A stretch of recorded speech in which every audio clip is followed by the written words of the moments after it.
Hello. We're going to be in Exodus chapter 12 today that basically deals with the Passover. This has been such an important part of Scripture, and here is where Moses, at the direction of God, gives the instruction to the people. Basically, this chapter, in rabbinical discussions, has dealt with the how to do the Passover. In Christian discussions, it's always focused on Jesus and the Last Supper. I think maybe an overview of this chapter. It's 51 verses long, so if we can kind of see where we're going, maybe it'll help us to at least divide this up for understanding. In verses 1 through 14, we have the instructions from God to Moses. Then Moses gives them about the Passover. How do you do it? When do you do it? What do you do? All of that. And then in verses 15 through 20, we have discussion about the Feast of Unleavened Bread. Now, it's obvious that 15 through 20 is a later period than the immediate Exodus, but this chapter kind of telescopes together the original Passover and subsequent Passovers. And then in verses 21 through 27, we have Moses speaking directly to the people, what God told him. And we have a kind of a summary in verse 28 of what the people did. We have the same kind of summary in verse 50. They worshiped the Lord.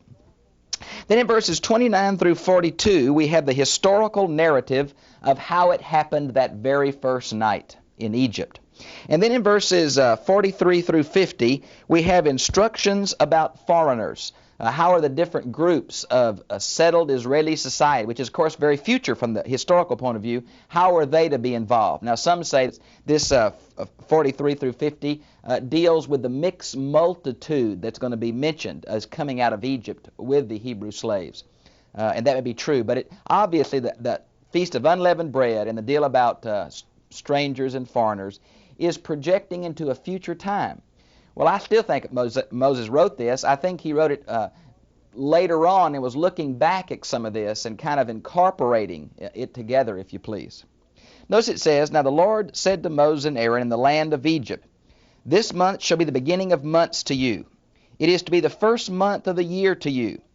Now, it was obviously a full moon, because that's why it says going to be the 10th, the 15th of the month, first month, 15th day. Here it says on the 10th of this month, they are each to take.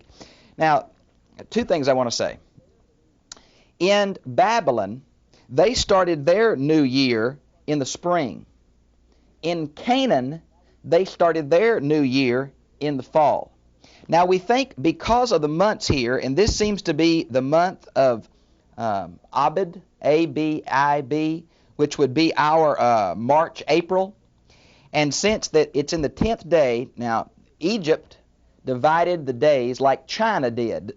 China had a lunar month, and it was divided into tenths, and we think by that it meant the waxing and the waning of the moon. So the middle of the month was beginning the stages of the full moon, and that's when this seems to have occurred.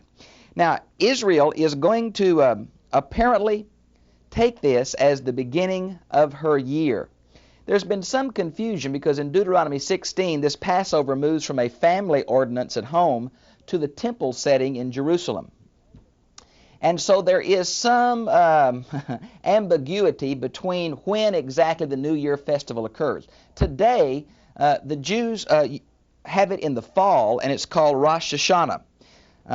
Some say, well, there is a secular New Year and a religious New Year. Now, that may be true. But exactly how all this came together has been the subject of great discussion among particularly source-critical scholars. Now it says, "Speak to all the congregation of Israel, saying, On the 10th of the month they are each to take a lamb for themselves, according to their father's household, a lamb for each household." Now the idea here is the lamb could not be divided. So depending on how many people were in a home would depend on a lamb. Now, if you had a large family, one lamb would feed everybody. But if you had a small family, maybe you need to get with a neighbor who had a small family and let them come eat it with you. The lamb could not be cut. That's why no bones would be broken. You couldn't divide it up, because they're going to get together in family groups for this night, this special night of nights. Notice it says a lamb, but then notice down a little bit lower in verse 5, it says a sheep or a goat. There's really no distinction in the Hebrew thought between a sheep and a goat. They both look a lot alike. You can tell by their tails, is only you can tell. They're smaller, have the same kind of wool, but they're not white. When it says unblemished, it doesn't mean white. It means without defect, because most of these lambs are brown or gray, or even a mottled color would be okay. It's just without physical defect, a broken limb or a deformity of that kind some way. Now notice it says, according to what each man should eat, and you are to divide the lamb. Now that doesn't mean break it apart and take it away. It means cut it up. So it goes by the number of people in the household or by the appetite of those people. If you had a real big eater, you'd need a whole lamb or a little small family. Your lamb will be an unblemished male, a year old. Now the rabbis say a year old means of the first year. It's more Western to interpret this, a full year old. It's a full-grown animal, but it's a new animal, a yearling, we might say. And you shall keep it until the 14th day of the same month. Now, does that mean that they had 4 days' notice before they left Egypt? Well, we're not sure again if this is exactly what happened in Egypt or if this is some of the developed tradition around the Passover. I'm not sure they had enough time after this 9th plague to get a lamb and keep it 4 days. The eating of a lamb was a very unusual thing because these slaves didn't have a whole lot of meat. And I want to tell you, shepherds are very reluctant of killing their own animals. They want them for breeding, want them for milk, but they're very reluctant to kill them. So the fact that this many lambs were killed is unusual, and that they're going to eat this meat is unusual. By the way, the fact they're going to eat the meat shows it wasn't a sin offering. Then it says, you shall keep it the 14th day of the month, and the whole assembly of the congregation of Israel will kill it at twilight. Now notice your margin. I use a New American Standard. In the margin it says, this means between the 2 evenings. Now this little phrase is used quite often in the book of Exodus and Numbers. Let me give you a few if I could. It's used here, of course, in 12:6. It's used in 16:12, used in 29, verses 39 and 41, used in 38, verse 8, and used in Numbers 9, verse 3, 5, and 11, and Numbers 28, verses 4 and 8. Now, usually this has had connection with religious stuff about when to offer the evening sacrifice. There's been some disagreement among Jewish scholars about what it means. Some would say it's when the heat of the day is waning. So some would say sometime afternoon before sunset. The Jews, we know from Jesus' day, sacrificed about 3 o'clock in the afternoon. So that'd be the way the priest understood that. Others say in the Talmud that it's the time from when the sun sets until you can see the first evening star. We're not exactly sure, but it's sometime in the late afternoon or early evening. Notice that'd be the beginning of a new day, right? Because the Jews start their day at twilight, going back to Genesis 1, in the evening and the morning were the first day. Moreover, they shall take some of the blood and put it on the 2 doorposts and on the lintel of the houses in which they eat it. Now the doorpost idea is, in the ancient world, the door was a very sacred thing. They believed that blessing and cursing came through the door. That they even some of the Romans and Greeks believed there was spirits in the door. We have some of the carryover from that ancient superstition. Why do you think you carry your bride across the threshold? Well, it goes back to the Greek and Roman idea of bad luck to step on the threshold for the homemaker. Now, I'm not sure exactly how the Hebrews viewed this, but there is a very unusual little statement in Genesis chapter 4, I think it's verse 7, about Cain, that sin crouches at the door. And maybe that's an allusion to this ancient belief, we're just not sure. Now the 2 doorposts, the lintel, is either the cross member at the top or the little window at the top. It could be either one of those. So it's to cover the entire entrance, and that may be the idea here. Notice in verse 8 it says, and they shall eat the flesh that same night, roasted with fire. Now this word can mean boiled in some occasions, the Hebrew word, but here it's obvious when it says roasted with fire. It means that you're going to put it on a spit, you're going to leave its head, you're going to leave its intestines on, you're going to leave its, I guess you take the fur off. I'm not sure. It doesn't say that, but it seems like to me you'd have to, and you roast it over a fire, okay? And so it's that kind of thing. Some would say maybe that way the fat and the intestines, which the Hebrews were not allowed to eat, would be burnt, and I don't know why. That's just the way they did it. Maybe it was the fastest way to cook. And they shall eat it with unleavened bread. This is the first mention of unleavened bread, and with bitter herbs. Now, later on in Judaism, the bitter herbs, particularly in the Mishnah, are going to be described at what kind of particular herbs they're talking about. They're going to say it refers to the bitter years of slavery. Here it doesn't mention that. Now, unleavened bread is going to be explained and expanded in verses 15 through 20. It was apparently its own feast day, but it was combined for an 8-day. It was a week long and combined with one day of Passover to form an 8-day feast in Jesus' day. And the unleavened bread seems to be a sign of leaven. Now, it's not always a sign of leaven, but apparently what women did in their kneading bowl, they'd take a little dough from the day before and put it in the new dough and let it ferment, let it rise. And so in some places it comes to be a symbol of sin, but you can't say that always, because there is some leaven that's offered in one of the sacrifices. And a couple of parables of Jesus, leaven is simply used not as a symbol of sin, but as a symbol of the permeating effect of the gospel on society. So it can't always be sin, but it seems to be a symbol here, primarily that they're going to be rushed out of the house. They're going to be thrust out of Egypt that very night. The bread won't have time to rise. That's why they're going to eat with their clothes on, their staff in their hand. They're going to get ready to leave because this plague is going to convince Pharaoh to let them go. So there's something of a hurriedness here. And later in Judaism, it kind of developed into a real intensive search of all the women in the house for any kind of leaven, which was a symbol of sin. Here, I'm not certain that's what it is. Notice it says, "And do not eat any of it raw or boiled at all with water, but rather roasted with fire, both its head, its legs, along with its entrails." Exactly the why of that, in the context, it had to be how that's the fastest way to cook. And the other part, no one's sure about. Notice it says, "And you shall not leave any of it until morning, and whatever is left until morning, you shall burn it with fire." That shows it had kind of a sacred character to it. You couldn't leave it. That's what happened to the priest. Any part they left, they had to burn. They couldn't leave it over. Now, notice it says, "And now you shall eat it in this manner." Look at verse 11. "With your loins girded." Now, what does that mean, loins girded? Well, of course, in that day, men wore skirts down somewhat, probably mid-calf or maybe a little lower. And they would reach through their legs, grab the back of the skirt, pull it through the front between their legs, and tuck it in their belt. So their loins girded pulled that tight across their loins, across their thighs. And that way they could do a strenuous labor without tripping over their robe. And so it's a way of preparing oneself for strenuous labor or travel, or that this way would be to leave. Notice they are to have their sandals on their feet. Now, this is somewhat unusual. Today in the ancient Near East, you have to take your shoes off when you go into a house. That's true in India and on into China. So it would be somewhat unusual for them to wear sandals in the house. In fact, they wore sandals, said something of the haste of this night they're about to leave. Your staff in your hand. They were to have their walking stick with them, ready to go. "And you shall eat in haste. It is the Lord's Passover."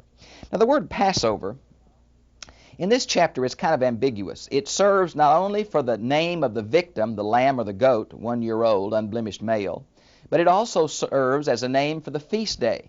And there's been a lot of speculation about what the Passover means. It seems to have two distinct etymological backgrounds in the Scriptures. First, it seems to mean to limp or a lame person. You might want to see 2 Samuel 4:4. It also could mean to jump over, and that we get it from verse 13 of this very chapter, to jump over the threshold. Some say no, it means to protect from Isaiah 31:5. The truth is we just don't know. This becomes a major feast day in the life of Israel.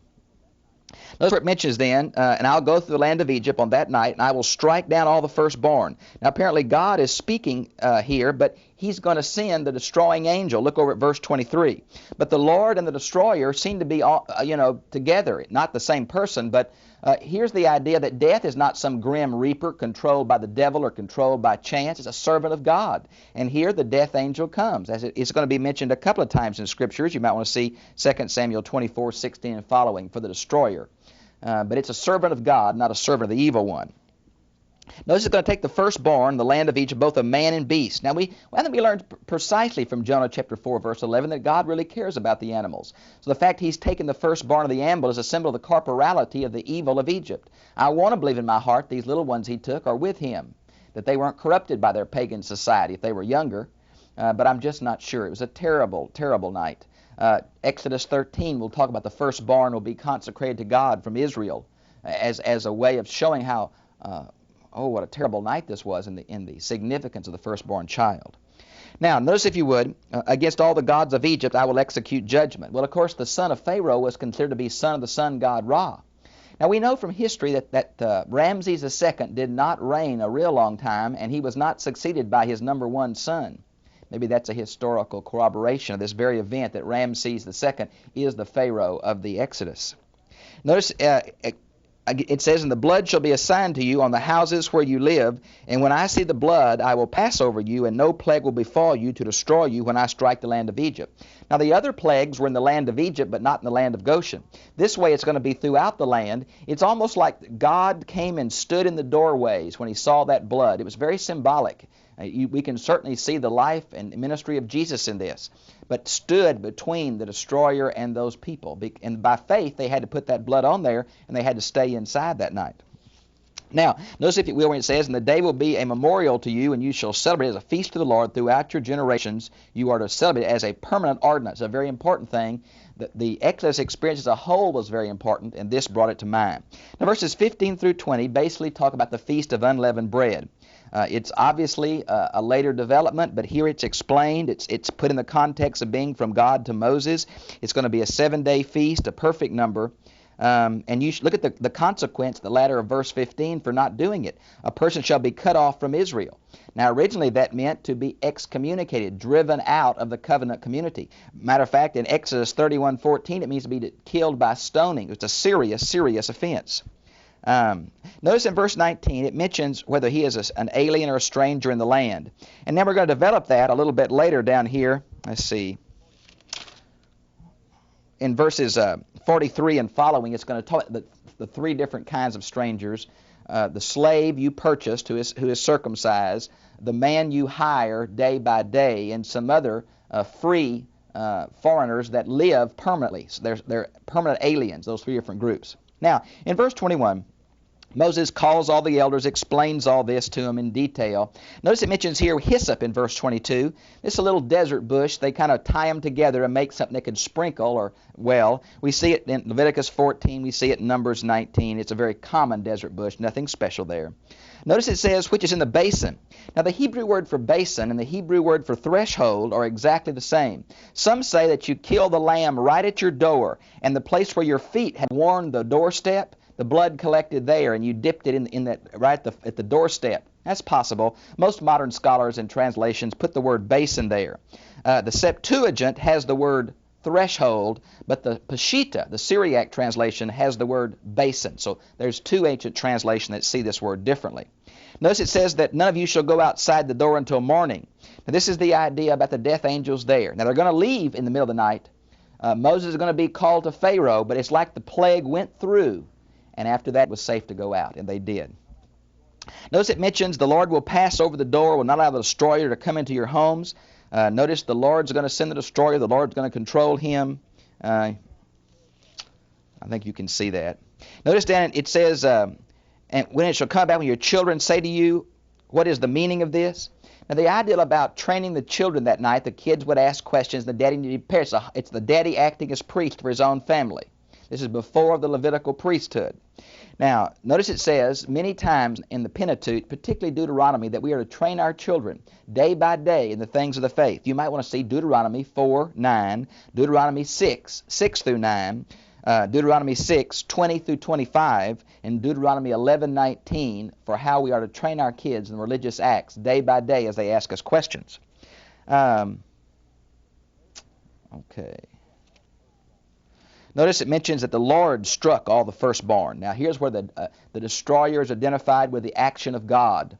Remember, in the older parts of the Old Testament, there's only one causality, and that's God. He both sends calamity and sends blessing. Now I think we know from further revelation that the evil one is a creature that God created to perform the other side, to give man an option. But in the older parts, there's only one causality, God. Notice that it came and killed the firstborn of Pharaoh, which is a judgment on their deity system. And Pharaoh rose up, and he's going to call. It was a terrible cry out. He called to Aaron and Moses that very night. They had to leave their homes and come to the palace.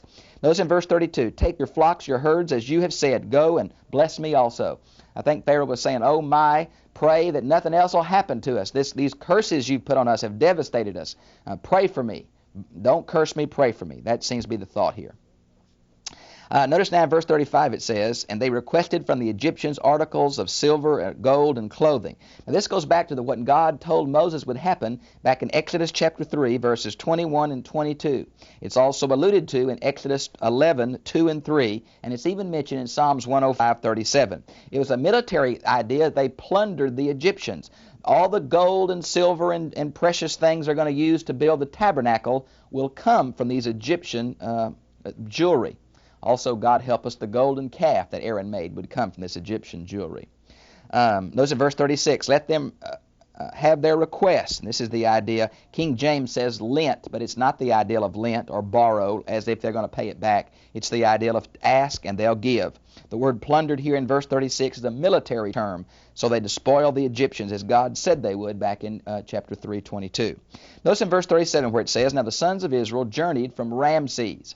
Now we're not exactly sure where Ramses is, but we know from historical documents that it was the favorite capital of Ramses and his son. We think it's close to the land of Goshen, for when Pharaoh calls Moses and Aaron, they come very quickly, and they're living in Goshen. Obviously, they communicate with the people very easily, so obviously that's when we think that Seti the first is the Pharaoh of the oppression, and Ramses the second is the Pharaoh of the Exodus.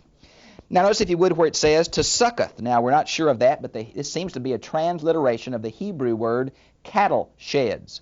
There's been much discussion about the route of the Exodus, as you probably know. There is a northern theory and more of a southern theory. Most modern scholars, they're pretty much divided to a northern route that goes through the marshy land up by the Mediterranean, and another route that goes to the Bitter Lakes down a little right in the middle where the Suez Canal goes through today. We're not exactly sure. Notice it says about 600,000 men on foot, besides children. Now, this number has really caused the miseries, but it's repeated in the Bible several times. It's in Numbers 11:21. It's in Exodus 38:26. So it's no copyist error. I think probably, and when you think of a 1.5 to 3 million people, it's overwhelming. Many of us think the word for thousands can be the word for family or clan, and so maybe it's not all that many. We're just not sure. But there is a large number of them. It's why Pharaoh was afraid of them. Moab's afraid of them. God has provided miraculous provisions for them. So exact number, we're not sure. And it's not because I don't believe the Bible. It's because we're uncertain about some of the Hebrew words, how to translate them here. Okay? Some other places where the word thousand can mean clan, you might want to look at Job 6:15, 1 Samuel 10:19, and Micah 5:2 is some places where thousands is translated clan, would be family unit, tribal unit. Notice it says now that the mixed multitude went up with them. Now, who were this mixed multitude? Well, some say it was Egyptians that had intermarried with the Hebrew slaves. Some say it was Egyptian prisoners of war. Some say no, it was other foreign Semitic groups that took the chance to leave. And some say it was Egyptians that had converted. We just don't know. But from Numbers chapter 11, verse 4, to this group is attributed many of the later sins of Israel. So they weren't real followers of Yahweh. They were peripheral at best. And notice they're to bake the dough they brought out of Egypt. They're going to, about 2 months later, going to be totally out of bread and start griping when they get to Elim, which we think on the western side of the Sinai Peninsula. Again, the side of Mount Sinai is unsure, but we think it's the southern Sinai Peninsula. They're going to start griping at God because this food they baked that night will be gone. Notice it mentions here that it came about the end of 430 years to the very day. Now, there had been some real confusion here. Back in Genesis 15, verses 13 and 15, it says the fourth generation, and then it says 400 years. Now, this 400 years is also quoted in Acts 7:6, and you might want to see that. 400 years, Genesis 15:13, Acts 7:6. But this says 430 years, and that's what the book of Galatians chapter 3, verse 7 says, is 430 years. So how do we reconcile 400 and 430? Well, I think 400 is a round number. But the truth is, this seems to be a bit longer because the count in Genesis says from Abraham's getting the promise until the Exodus. So the Jews say this 430 years was not the amount of time they spent as slaves in Egypt, but the Jews say it's from the birth of Isaac until they came into the promised land. Others say, no, it's from the promise. Some include the sojourn in Calvin, include the sojourn in Egypt and the sojourn in Canaan. We just don't know. It's obviously predictive prophecy. It shows God provided that, but the exact terminus place, the beginning and the terminus, is unsure. Notice in verses 43 down and following, we have three different groups mentioned here. God's always concerned about others, the poor, the ostracized, the alienated in the society. So he makes provision for those who are not full citizens to take part in this worship time. And notice we have the slave in verse 44, who was purchased with money. And then in verse 45, we have the sojourner, that is the free alien who kind of permanently lives away from his homeland. And then in verse 45, we have the hired servants, who was kind of a day laborer. And those are the three different groups that I think we see through here. In verse 46, it adds the interesting thing, nor are you to break any of his bones. Now, we will see a fulfillment of that in the life of Jesus, but it's a very obscure fulfillment, and only further revelation would point it out. That's true. In context, it seems to be you can't cut the animal in half and take it out of the house to eat it later. You have to leave it together. Notice the emphasis over and over through here is no uncircumcised person. So the Passover was uniquely for the people of God, uniquely for the covenant people. If someone wanted to become a part of the covenant, they had to be circumcised. Later, Judaism says they had to baptize themselves and offer a sacrifice in the temple. So it was a pretty involved thing. Now notice in verse it says, and the same law applies to the native as to the stranger and the sojourners among you.